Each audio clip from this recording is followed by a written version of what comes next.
புதிய கல்விக் கொள்கையை ஏற்காததால் தமிழ்நாட்டிற்கான நிதியை நிறுத்தி வைத்திருக்கும் ஒன்றிய அரசுக்கு அரசியல் கட்சி தலைவர்கள் கண்டனம் தெரிவித்திருக்கிறார்கள்.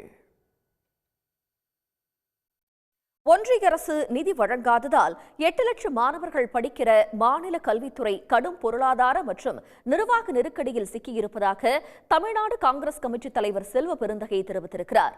அதேபோன்று கல்வி உரிமை சட்டத்தின்படி 25% ஒதுக்கீட்டில் தனியார் பள்ளிகளில் சேருகின்ற ஏழை எளிய மாணவர்களுக்கான கல்வி கட்டணத்தை செலுத்த முடியாத நிலையும் ஏற்பட்டிருக்கிறது என்று அவர் கூறியுள்ளார்.